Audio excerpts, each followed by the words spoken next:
Hello students, welcome back to Inamdar Chadda Science Academy. I am Sanjay Inamdar, your physics teacher. आज आपण जे पाठीमागचं lecture आहे ते continue करणार आहोत. गेल्या लेक्चरमध्ये आपण ऑप्टिक्सचे न्यूमेरिकल सॉल्व केले होते. 4 न्यूमेरिकल्स आपले सॉल्व झाले होते. 2 तुमच्या सिलेबस मधून डिलीट झालेले आहेत. म्हणजे आता आपण आजचं लेक्चर हे 7व्या न्यूमेरिकल पासून स्टार्ट करणार आहोत. तर लेक्चर अटेंड करण्यापूर्वी सगळ्यात महत्त्वाची सूचना की तुमच्याबरोबर तुमच्या समोर तुमचं टेक्स्टबुक ओपन असावं, नोटबुक, पेन, पेन्सिल हे सोबत असावेत. वेळोवेळी व्हिडिओ पॉज करून जे काही बोर्डवर लिहिलं जातं त्याची तुम्ही तुमच्या नोटबुकमध्ये ते लिहून घ्यायचं आहे. तरच तुम्हाला ह्या लेक्चरचा उपयोग होणार आहे. तर आपण टेक्स्टबुकमध्ये न्यूमेरिकल सॉल्व करतोय म्हणजे तुमच्या कॉलेजच्या परीक्षेच्या दृष्टिकोनातून ते फार महत्त्वाचे आहे. नुसतंच कॉलेजच्या परीक्षेच्या दृष्टिकोनातून नाही तर MCQs साठी म्हणा किंवा कॉम्पिटिटिव्ह एक्झामसाठी सुद्धा म्हणा ह्या न्यूमेरिकलचा उपयोग होत असतो. So be alert. Let start with problem number 7. Textbook मधला problem number 7. A figure below shows a section ABCD of a transparent slab. There is a tiny green LED source at the bottom left corner. A sudden ray of light from the B suffers total internal reflection at the nearest point P on the surface AD and strikes the surface CD at point Q. Determine the refractive index of material of the slab, distance dq. At point Q, the ray PQ will suffer partial or total internal reflection. ठीक है. Problem start करूया आपण. एक transparent slab आहे असं, ठीक आहे, ABCD. त्याने या ट्रान्सपरंट स्लॅबचे डायमेन्शन्स दिलेले आहेत. The length has been given as 6 centimetre. Okay, breadth has been given as 4 centimetre. थोडंसं पुढे डायग्राम ड्रॉ करतो मी. This has been given as 4 centimeter. Okay. Now note one thing. When does the total internal reflection occurs? The total internal reflection occurs when a ray of light is traveling from denser medium to rarer medium and the angle is greater than or equal to critical angle. आता ही जी तुमची AD असा आहे, okay, आणि हा तुमचा point B आहे. इथनं समजा एक लाईट अशी आली तर ती इथं अशी रिफ्रॅक्ट होईल. ठीक आहे. If this angle is greater than critical angle, if this angle theta is greater than critical angle, it will suffer total internal reflection. Okay, तुमचा हा थीटा काय पाहिजे? Greater than critical angle. जसं जसं आपण इथनं या पॉइंटवर असं पुढे सरकत जातो तसा हा अँगल वाढत जातो. त्यांनी काय दिलेलं आहे की the nearest point at which the total internal reflection takes place is Q. आणि त्यांनी तो पॉइंट इथं दिलेला आहे तुमचा Q. म्हणजे B वरनं अशी ग्रीन रे ऑफ लाईट निघाली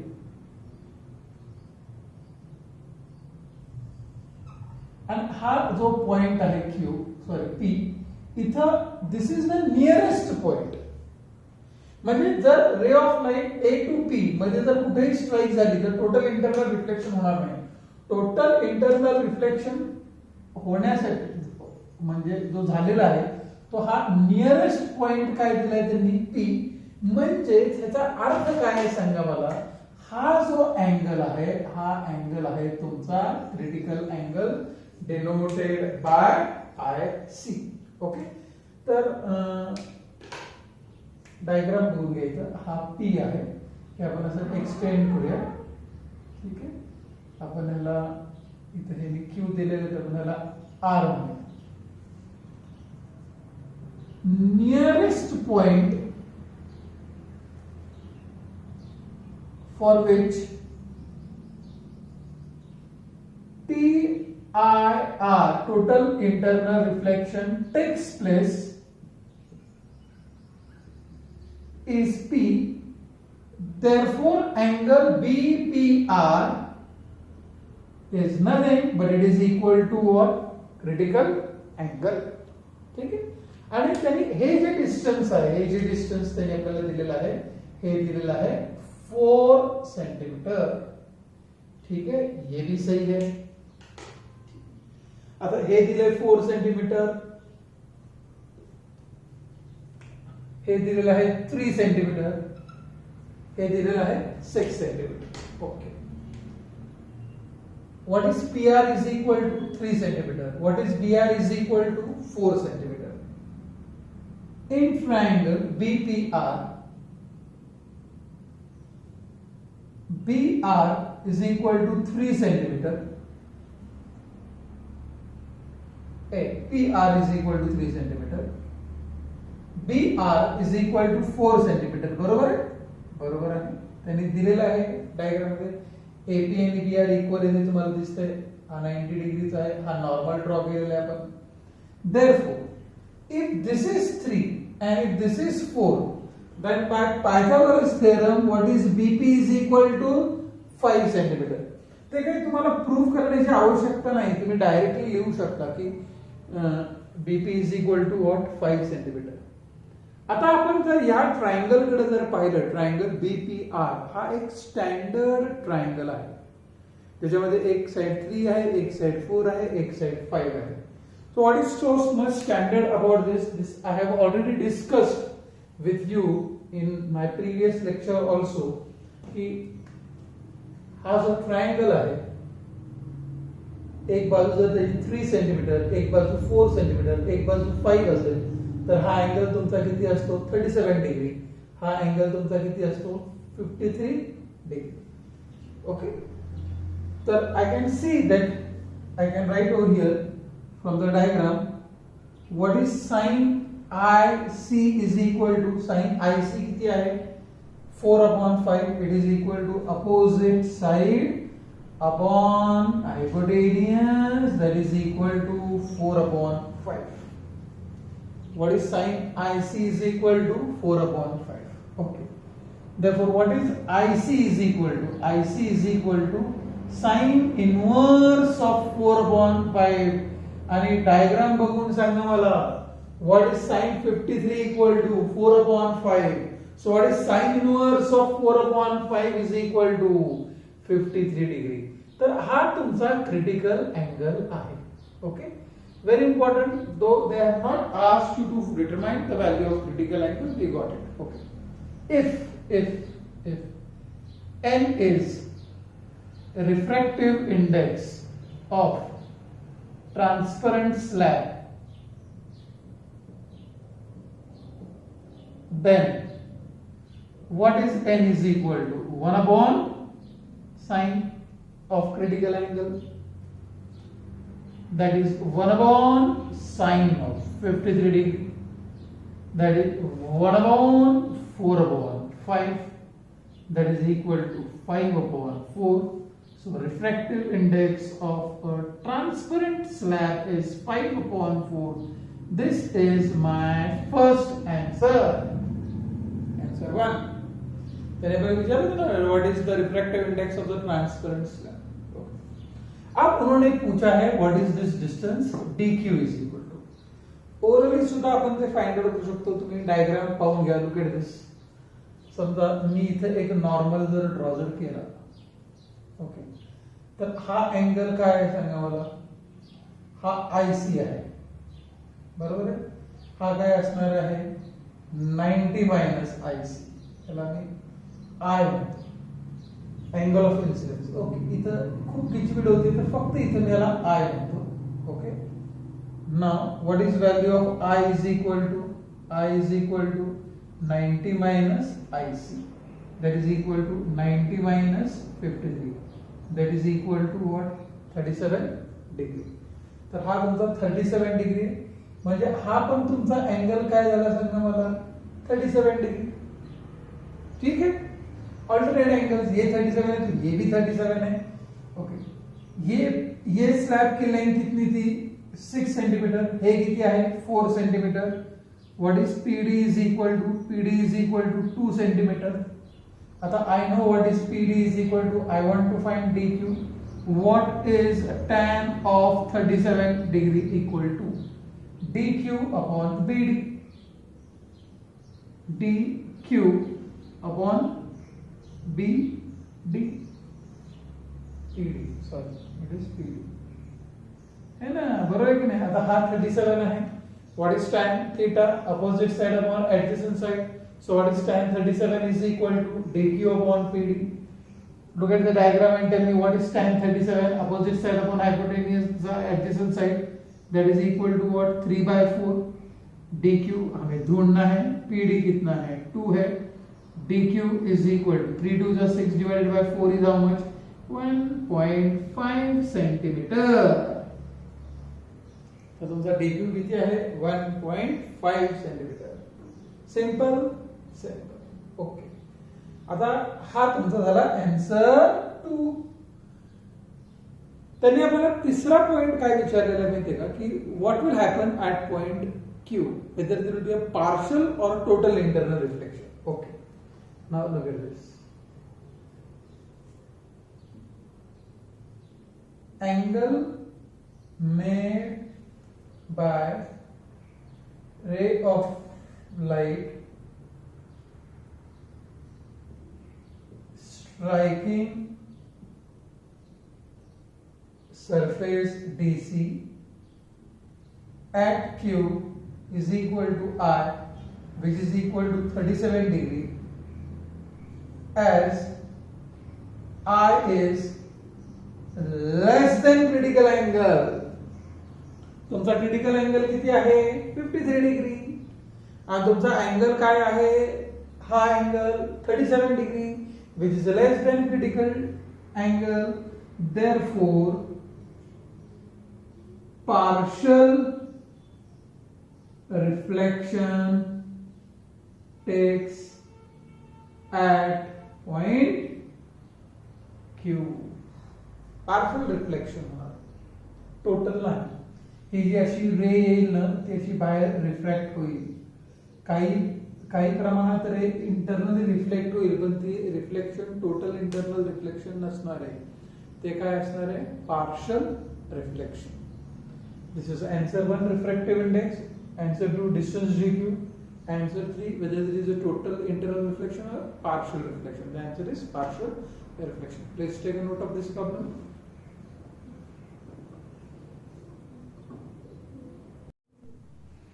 So let's shift to the problem number 8. Problem number 8 है, a point object is kept at 10 centimeter away, 10 centimeter away from a surface of a thick double convex lens of refractive index 1.5 and radius of curvature 10 centimeter and 8 centimeter. Okay.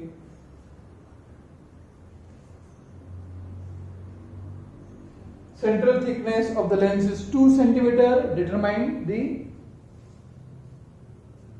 position of the final image considering paraxial rays only. हा जो problem आहे की त्यांनी एक point object दिलेला आहे which is placed at a distance of 10 centimeter from a thick biconvex lens. thick त्यांनी हा एक स्पेसिफिकली वर्ड मेन्शन केलेला आहे, थिक कॉन्व्हेक्स लेन्स. आता ह्या शब्द मेन्शन करण्यामागचं मुख्य कारण काय, की आपण आता तुम्हाला त्यांनी यू दिलेला आहे म्हणजे ऑब्जेक्ट डिस्टन्स, त्यांनी तुम्हाला रिफ्रॅक्टिव्ह इंडेक्स दिलेला आहे, 2 रेडियस ऑफ कर्वेचर दिलेले आहेत. मुलं काय करतील, 1/f is equal to n-1 1/r1 plus 1/r2 for convex lens हा फॉर्म्युला वापरतील आणि फोकल लेंथ फाइंड आउट करतील. त्यांनी यू दिलेला आहे आणि व्ही फाइंड आउट करतील बाय लेन्स इक्वेशन. पण आपण लेन्स इक्वेशन इथं वापरू शकत नाही, कारण का तुमची लेन्स ही थिक लेन्स आहे. मग थिक लेन्स दिली तर प्रॉब्लेम कसा सॉल्व्ह करायचा तेही आपण पाहूया. आधी आपण ह्या प्रॉब्लेमचं व्हिज्युअलायझेशन करायचा प्रयत्न करू. त्यांनी जे 2 रेडियस दिलेले आहेत ते 10 सेंटीमीटर आणि 8 सेंटीमीटर. ओके, अंडरस्टँड दिस. खूप मस्त प्रॉब्लेम आहे. हा तुमचा लेन्स आहे 10 सेंटीमीटर 8 सेंटीमीटर. हा जो फर्स्ट सरफेस आहे, फर्स्ट सरफेस त्याचा सेंटर ऑफ कर्वेचर इकडे असेल C1. हा जो सेकंड सरफेस आहे त्याचा सेंटर ऑफ कर्वेचर इकडे असेल C2.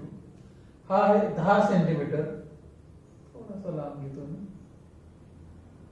हा आहे 8 सेंटीमीटर आणि ही जी थिकनेस त्यांनी दिलेली आहे, thickness of the lens, he thickness त्यांनी दिलेली आहे 2 सेंटीमीटर, म्हणजे बऱ्यापैकी जाड लेन्स आहे. आणि ह्या सरफेस पासून तुमचा जो ऑब्जेक्ट आहे इथं O, that object from this surface is placed at a distance of 10 centimeter.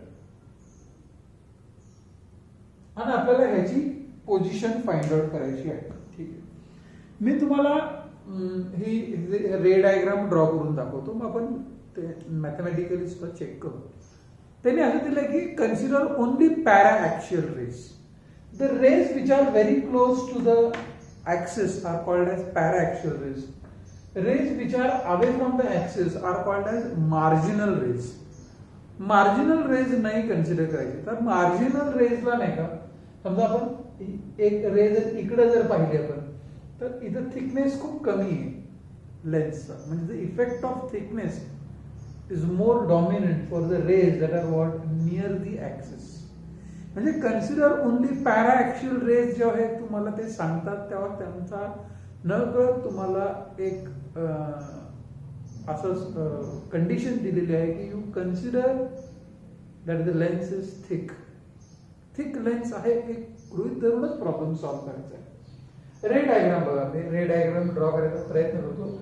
Ray diagram draw करायचा प्रयत्न करतो असं म्हणताना की आता मला ऍक्च्युअल फिगर्स माहित नाहीत काय येणार आहेत, तर आपण डायग्राम ड्रॉ करूया. This is the ray that is, if this is the ray that falls directly on this surface, it will directly go in this way. ठीक आहे, ही जी रे इथे इन्सिडेंट होणार आहे, आता इथं असा माझा नॉर्मल आहे. Will ray go straight? No, it will bend what? Away from normal. Now if it bends away from normal, where will be the image form? Where this refracted ray and this refracted ray meets. If they are not going to meet over here, then I need to what? Extend it behind.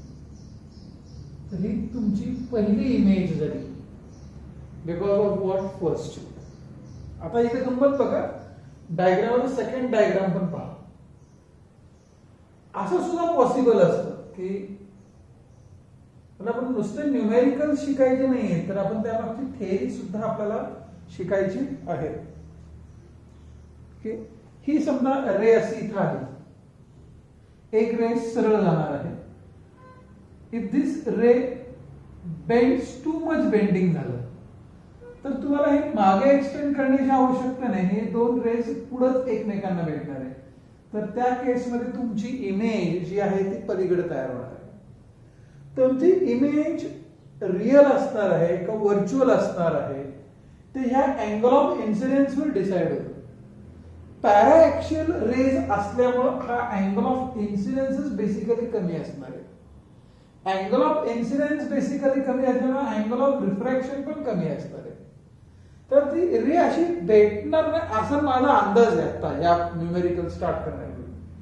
म्हणजे ही जी image तयार होणार ना, this will be the image for what second surface. आता बघा, second सरफेसला रे इथं strike झाली.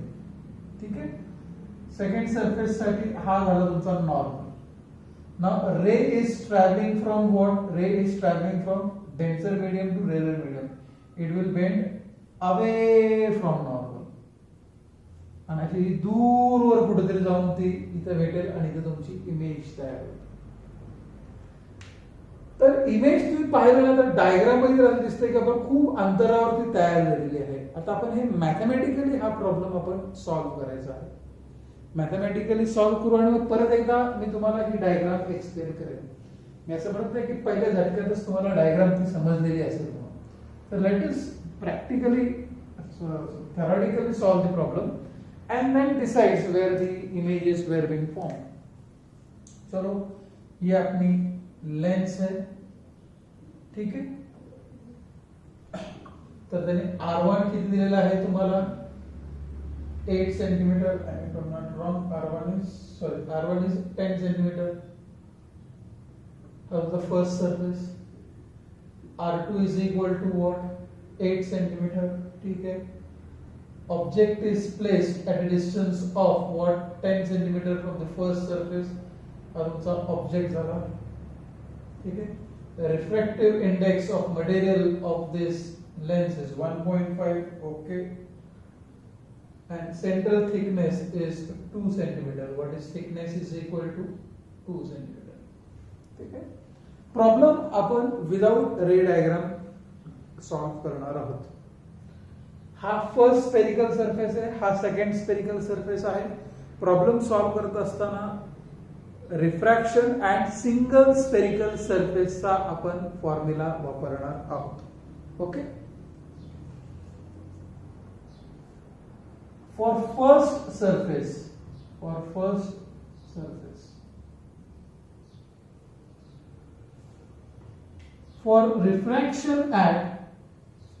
for refraction at single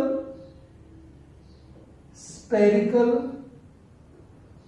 surface, n2 upon v minus n1 upon u is equal to n2 minus n1 upon r. हा तुमचा formula आहे. ठीक आहे. For first spherical surface n1 ची व्हॅल्यू काय, n2 ची व्हॅल्यू काय, r ची व्हॅल्यू काय हे आपल्याला प्रॉपरली नोट करता आलं पाहिजे. ओके. स्टार्ट करू आपण n2. आता तुमचा जो पहिला सरफेस आहे तर इकडचा मीडियम झाला तुमचा मीडियम 1, हा मीडियम झाला तुमचा मीडियम 2. ओके. तर तुमचा मीडियम 1 काय आहे, एअर चा रिफ्रॅक्टिव्ह इंडेक्स काय आहे 1. ठीक आहे. सेकंड मीडियम म्हणजे कशामध्ये घुसणार आहे ती रे, ग्लास मध्ये. मग तुमचा रिफ्रॅक्टिव्ह सेकंड मीडियमचा रिफ्रॅक्टिव्ह इंडेक्स किती झाला 1.5. ठीक आहे. ओके. तर यू तुमचा काय आहे, ऑब्जेक्ट तुम्ही कुठे ठेवलेला आहे इथं, आणि हे अंतर किती दिलेलं आहे 10 सेंटीमीटर. ते काय घ्यायचं आहे -10 सेंटीमीटर. मायनस का घ्यायचं बरं 10 centimetre, because the object is placed on left hand side of the lens. ठीक आहे. तर यू पण झाला. आता आर असणार तुमचा R1. आता हा जो फर्स्ट सरफेस आहे, फर्स्ट सरफेस त्याचा सेंटर इथे असणार आहे. सेंटर तुमचा आहे राईट हँड साइडला, म्हणजे तो असणार आहे पॉझिटिव्ह. R1 ची व्हॅल्यू किती दिलेली आहे +10 सेंटीमीटर. देयरफॉर आता व्हॅल्यू सबस्टिट्यूट करा. n2 ची व्हॅल्यू किती आहे 1.5. v आम्हाला माहित नाही. मायनस n1 ची व्हॅल्यू किती आहे 1. u किती आहे -10. ओके, ये भी सही है. n2 कितना है 1.5. n1 कितना है 1. r1 कितना है +10. सगळे सेंटीमीटर आपण सबस्टिट्यूट केलेले आहे, तर तुम्हाला आन्सर पण तुमचं v हे सेंटीमीटर मध्ये मिळणार आहे. व्हॅल्यू सबस्टिट्यूट करून झालेले आहे. 1.5 upon v minus plus 1 upon 10. This is what 0.5 upon 10. Okay. 1.5 upon v is equal to 0.5 upon 10 म्हणजे काय 5 upon 100. 5 upon 100 म्हणजे काय 1 upon 20. हे जर तुमचं 1 upon 20 minus 1 upon 10. ठीक है, ये भी सही है. 1.5 v is equal to LCM तुमचा किती आहे 20. 1 minus 2 किती झाला -1 upon 20. v is equal to 1.5 into 20 with -10, that is what -30 centimetre. तुमचा इमेज डिस्टन्स हा निगेटिव्ह आला आहे. त्याचं कारण हे आहे की तुमची इमेज ही व्हर्च्युअल आहे. तुमची इमेज तुमच्या ऑब्जेक्टच्या साइडला आलेली आहे. म्हणजे मी तुम्हाला जे स्टार्टला सांगितलं होतं की डायग्राम ड्रॉ करत असताना look at this, real sketch मध्ये कसं येतं. इथं तुमचा ऑब्जेक्ट आहे, ही पॅराक्सियल रेज, थोडंसं रिफ्रॅक्शन झालं, ही रे आणि ही रे अशी माग जर आपण जर भेटवली तर ती कुठं लांब जाऊन भेटते. कुठं भेटते बघा इथं -30 सेंटीमीटर. तर ह्या डिस्टन्सला आपण r is equal to r1 equal to +10 centimetre. आपण ह्या v ला आपण v1 म्हणूया. तर तुमचं v1 ची व्हॅल्यू किती आली सांगा मला मायनस 30 सेंटीमीटर. ओके. आता फॉर सेकंड सरफेस साठी हा इमेज जो आहे आर डॅट हा ऑब्जेक्ट म्हणून सर्व करणार आहे. हा तुमचा सेकंड सरफेस आहे बघा. सेकंड सरफेस ही थिकनेस किती आहे? T centimetre. So for second surface the object distance is not only minus 30 centimetre, त्यात हे दोन सुद्धा ऍड करायचे. कारण का डिस्टन्स सरफेस पासून मेजर केलं जातं, म्हणजे ऑब्जेक्ट डिस्टन्स किती घ्यायचं आहे आपण? Minus 32 centimetre. चला लिहूया आपण इथं. हे परत हे आपल्याला सगळे व्हॅल्यूज भेटल्यानंतर परत एकदा आपण रिअलिस्टिक डायग्राम ड्रॉ करायचा प्रयत्न करू. ओके. फॉर सेकंड सरफेस, आता सेकंड सरफेस तुमचा असा आहे. रे ह्या बाजूला काय आहे? ग्लास. ह्या बाजूला काय आहे? एअर. ठीक आहे. म्हणजे पहिला मीडियम तुमचा काय आहे? ग्लास. सेकंड मीडियम तुमचा काय आहे? एअर. ऑब्जेक्ट डिस्टन्स काय असणार आहे तुमचा? ऑब्जेक्ट डिस्टन्स असणार आहे V1 प्लस टी. ह्याचं ऍडिशन करायचं आणि मायनस साइन द्यायची. म्हणजे काय येणार? Minus of 30 plus 2 that is equal to what? Minus 32 centimetre. है ना. ह्या सरफेस पासून ती 30 सेंटीमीटरला इमेज मायनस. हे पण डिस्टन्स निगेटिव्ह ऍड करावं लागणार ना. म्हणजे टोटल डिस्टन्स किती झालं? मायनस 32. ओके. आता आर महत्वाचा आहे. आता तुमचा हा सेकंड सरफेस असा आहे.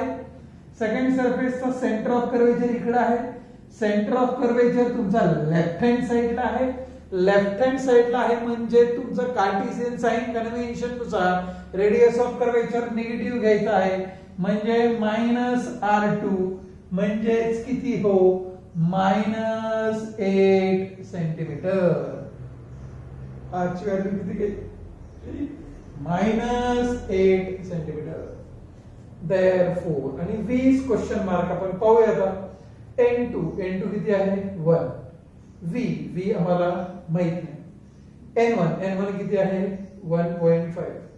U तुमचा ऑब्जेक्ट डिस्टन्स किती झालेला आहे? Minus 32. Okay. N2 minus N1. N2 किती आहे? N2 किती आहे? 1 मायनस N1 किती आहे? 1.5 अपॉन R किती आहे? R minus 8. ओके. आता कॅल्क्युलेशन्स राहिलेले आहेत, जपून करायचे आहे. तर कॅल्क्युलेशन मायनस मायनस प्लस 1.5 म्हणजे किती हो? 3/2. 3/2 डिवाइडेड बाय 32 काय येणार सांगा मला? 3/64 is equal to 1 minus 1.0 minus 0.5 upon minus 8. Okay. 1 upon V plus 3 upon 64 is equal to, तर हे काय येणार? 5 अपॉन 80. 5 अपॉन 80 म्हणजेच काय? 1 अपॉन 16. म्हणजे 1 अपॉन V काय येणार? 1 अपॉन 16 मायनस 3/64. ओके. 64 तुमचा LCM झाला. वर काय येणार? 4 मायनस 3 म्हणजेच काय येणार? 1/64 म्हणजे V काय येणार? Plus 64 centimetre. So your answer is the image is formed at a distance of plus 64 centimeter. तुम्ही हे लिहून घ्या ती आन्सर. मग मी तुम्हाला प्रॅक्टिकली म्हणजे डायग्रामॅटिकली स्कीमॅटिकली कशी ऍक्च्युअल सिच्युएशन अराइज झालेली आहे ते एक्सप्लेन करतो. Okay. Let's take a note of this. Values फक्त लक्षात ठेवा तुम्ही, म्हणजे आपल्याला डायग्राम ड्रॉ करत असताना त्याचा उपयोग होईल. ओके. ठीक आहे. चलो. घरी जर तुमच्या मोठा पेपर वगैरे असेल ना, तर की तुम्ही डायरेक्टली स्केलने सुद्धा डायग्राम ड्रॉ करू शकतो. सांगतो कसं ड्रॉ करायचं. तुमचा पहिला रेडियस किती दिलेला आहे? फर्स्ट रेडियस तुमचा पहिला रेडियस दिलेला आहे त्यांनी 10 सेंटीमीटर. 10 सेंटीमीटर तसा सर्कल केला आहे. ठीक आहे, कितने का 10 सेंटीमीटर का.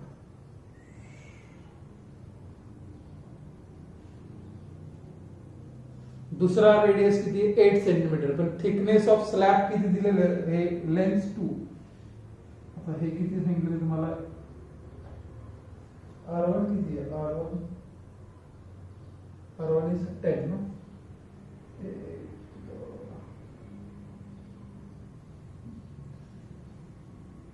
तर थिकनेस त्यांनी 2 सेंटीमीटर दिलेले आहे. 2 4 6 8. इथंच पेन्सिल ठेवायची, इथनं ठेवून असं ड्रॉ करायचं. हा झाला तुमची लेन्स. ठीक आहे, मी एकदम स्केलने ड्रॉ करायचा प्रयत्न करतोय बरं का. 1 2 3 4 5. ओके, तुमचा ऑब्जेक्ट कुठे ठेवलेला आहे? At distance of 10 centimetre from the first surface. हा 10 म्हणजे इकडे तुमचा ऑब्जेक्ट आहे. ठीक आहे, जी रे स्ट्रेट जाणार ती स्ट्रेटच जाणार आहे. ही तुमची पॅराक्सियल रेस, ती स्लाइटली रिफ्लेक्ट झाली. स्लाइटली म्हणजे सरळ नाही गेली, स्लाइटली बेंड झाली. तर हिला असं आपण जर असं मागं जाऊन जर खेचलं तर इथं तुमची इमेज तयार होईल. आणि ही इमेज तुमची हे 30 सेंटीमीटर वर तयार झाली. आणि इथनं आल्यानंतर ही जी रे बेंड झाल्यानंतर परत बेंड होती ती, आणि मग ती पुढं जाऊन अशी खूप लांब जाऊन याला भेटते. आणि हे डिस्टन्स किती दिले त्यांनी? 64 centimetre.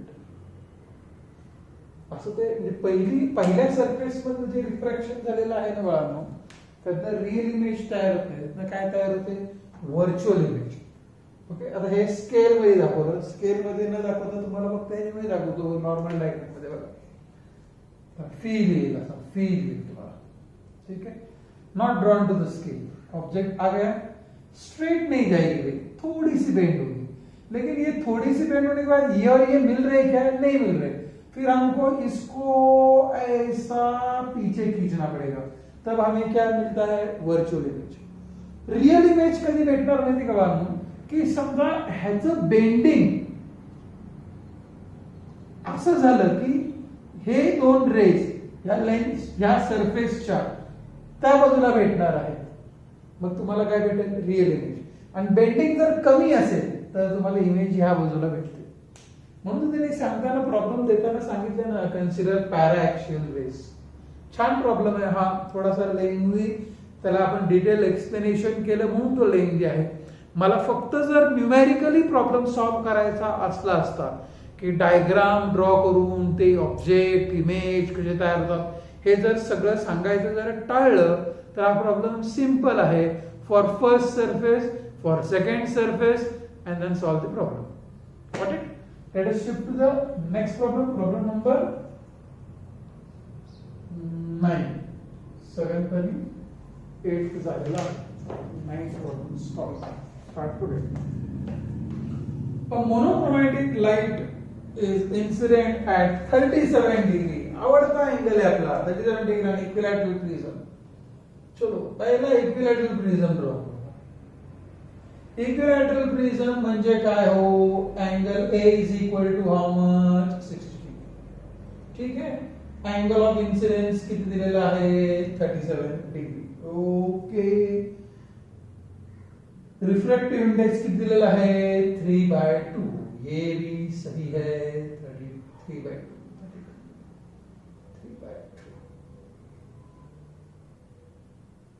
Determine the angle of emergence or angle of deviation.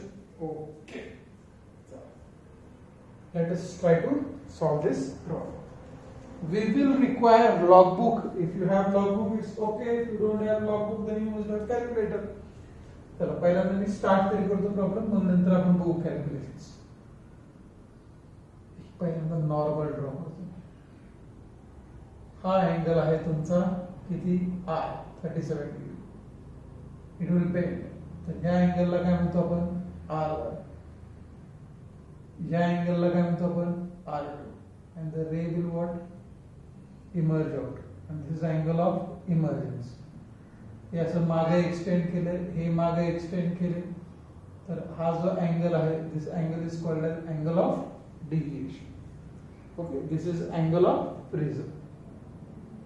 ठीक है, ठीक है. Okay, what is the refractive index of material of prism given by sin I upon sin of R. What is n is equal to 3/2 sin of 37 divided by what sin of R. ठीक है, ठीक है. Okay, therefore 3/2 is equal to sin 37. What is sin 37? 3/5. 3/5 sin R. Therefore, what is sin R is equal to R इकडे गया 3 cancel झाला 2 वर आला 2/5.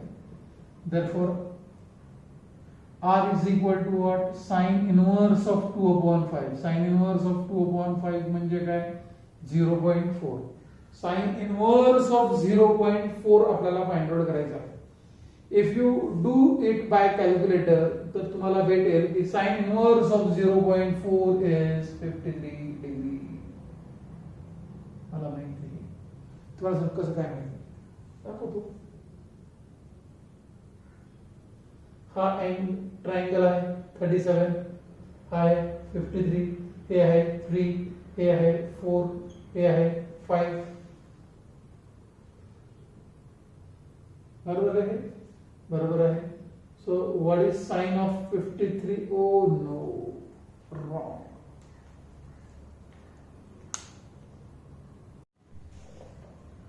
Let's solve the problem number 9.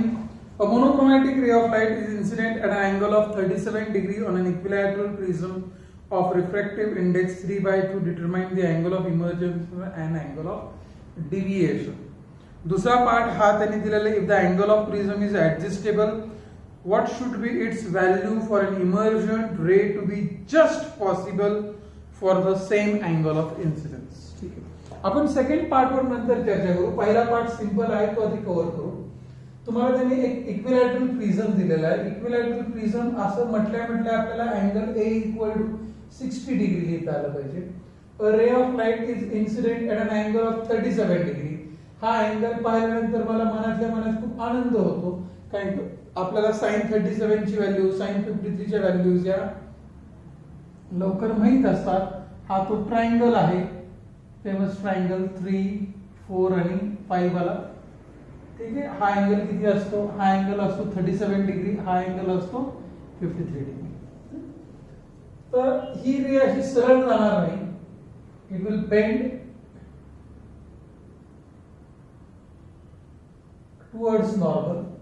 मग ही रे इथं आल्यानंतर ही अशी स्ट्रेट जाणार नाही, ही परत बेंड होईल, दोनदा रिफ्लेक्शन होणार. हा तुमचा अँगल ऑफ इमर्जन्स आहे.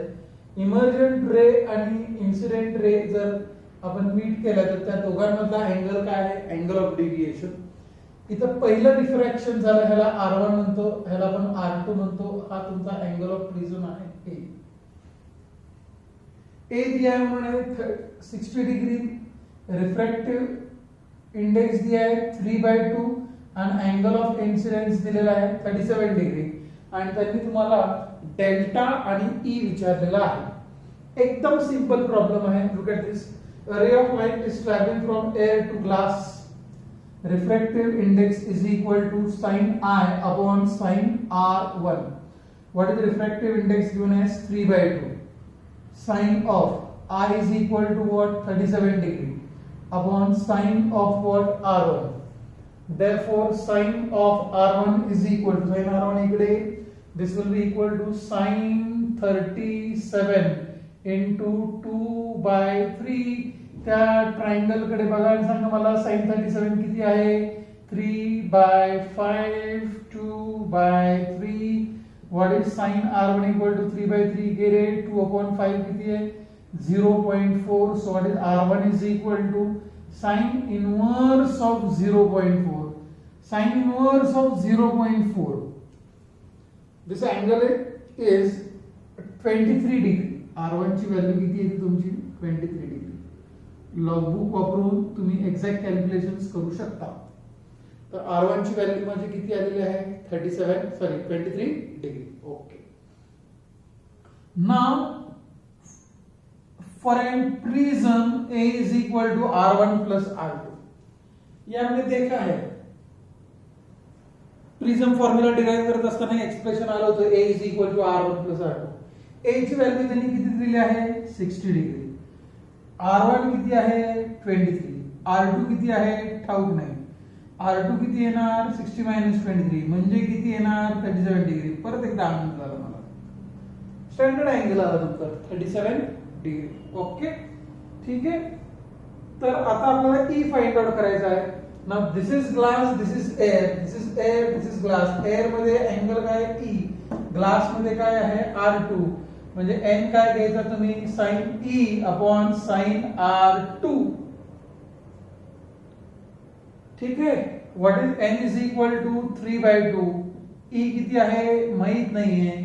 R2 किती आहे 37 आहे. म्हणजे sin E किती येणार सांगा मला 3/2 into sin 37. What is sin 37 is equal to 3/5. What is 3 3s are 9. 9/10 किती झाला 0.9. sin 60 ची व्हॅल्यू किती आहे √3/2 0.8666. 86666 व्हेरी क्लोज टू 0.9. तुमचा E जो आहे हा 60 डिग्री पेक्षा ग्रेटर येईल. कॅल्क्युलेट केला तुम्ही तर sin इनवर्स ऑफ 0.9 तुम्हाला आन्सर येईल E equal to 63 degree.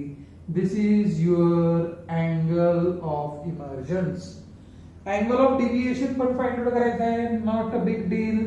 A plus delta is equal to I plus E. A is 60, delta ठाऊक नाही. I दिलेला आहे त्यांनी 37, E दिलेला आहे 63.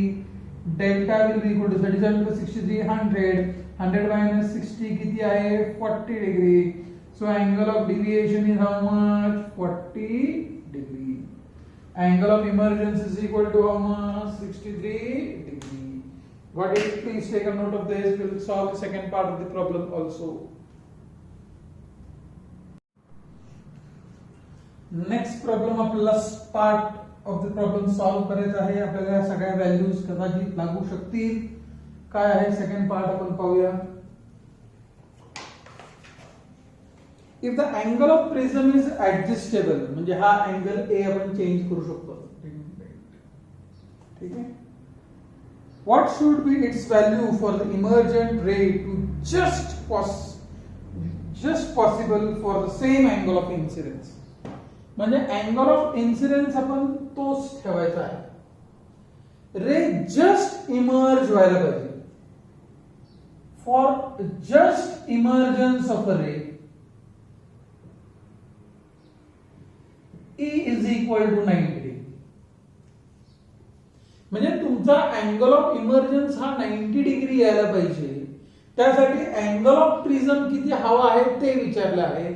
अँगल ऑफ इन्सिडेन्स तोच ठेवणार आहे 37 डिग्री. म्हणजे R1 ची व्हॅल्यू पण तीच असणार आहे. E चेंज झाला की R2 चेंज होईल. बघा what is n is equal to what sin E upon what sin R2. This is second part of the problem. Okay. तर मला n ची व्हॅल्यू किती आहे 3/2. E किती आहे 90. म्हणजे हा झाला तुमचा sin R2. What is sin R2 is equal to 2/3 into sin 90 किती आहे 1. What is 2/3 is equal to 0.666667 वगैरे वगैरे. तर R2 will be equal to what sin inverse of 0.6667. If you do this calculation, you will get this as 42 degree 24 minutes. ठीक आहे. हे आपल्याला R2 ची व्हॅल्यू भेटली. त्यांनी आपल्याला विचारले what must be the angle of prism. What is angle of prism is equal to R1 plus R2. What is R1 is equal to what? मगाशी आपण कॅल्क्युलेट केलं होतं 23 plus 42 degree 24 minutes. म्हणजे किती येणार सांगा मला, 65 degree 24 minutes. Okay, this is your answer. Dear students, note one thing, आपण हे जे सगळे कॅल्क्युलेशन ह्या पर्टिक्युलर प्रॉब्लेमला केलेले आहेत ते एक्झॅक्ट केलेले नाहीत. मी नेहमी मुलांना एक सल्ला देतो की ही जी व्हॅल्यूज आहेत ना 3, 4 आणि 5 हे कॉम्पिटिटिव्ह एक्झाम्स MCQs साठी आपल्याला हे उपयोगी पडतात. ऍक्च्युअली जर तुम्ही कॅल्क्युलेट जर केलं, या डायग्राम मध्ये आपल्याला sin 37 किती येतो सांगा मला, 3/4 सॉरी 3/5. 3/5 म्हणजे किती, 0.6. पण जर रिअली आपण जर पाहिलं तर sign of 37 is not 0.6, it is 0.6018. तर हे पुढचे नंबर्स आपण ऍक्च्युअली कन्सिडर करत नाहीये. तर माझे हे जे आन्सर्स राऊंड फिगर, हे राऊंड फिगर असे आलेले आहेत, तर त्याच्या मागे फक्त एकच कारण आहे की आपण हे अप्रॉक्सिमेशन केलेलं आहे. पण मी तुम्हाला एक सजेशन करेल की जेव्हा तुम्ही हा प्रॉब्लेम सॉल्व्ह कराल ना, use logbook. If you use logbook you will not get this value exactly at 63 degree. It may be says 62 degree 57 minutes असं काहीतरी येईल. हा 40 डिग्री नसेल कदाचित, हा असेल 40 डिग्री 2 minutes 5 minutes. पण you do this with what, logbook. This calculations are not precise. This was just for your explanation. Problem explain करण्यासाठी आपण एक हे घेतलेले आहेत, अप्रॉक्सिमेशन केलेले आहेत. पण तुम्हाला सल्ला आहे की तुम्ही लॉगबुकनी हे प्रॉब्लेम्स, लॉग टेबल्स वापरून हा प्रॉब्लेम सॉल्व्ह करावा. Okay, I think so this much is sufficient for today's lecture. आज आपण 3 प्रॉब्लेम्स घेतलेले आहेत. उर्वरित सगळे प्रॉब्लेम्स आपण आपल्या थर्ड पार्ट मध्ये, ऑप्टिक्सच्या थर्ड पार्ट मध्ये कव्हर करू. Okay, until then goodbye, work hard.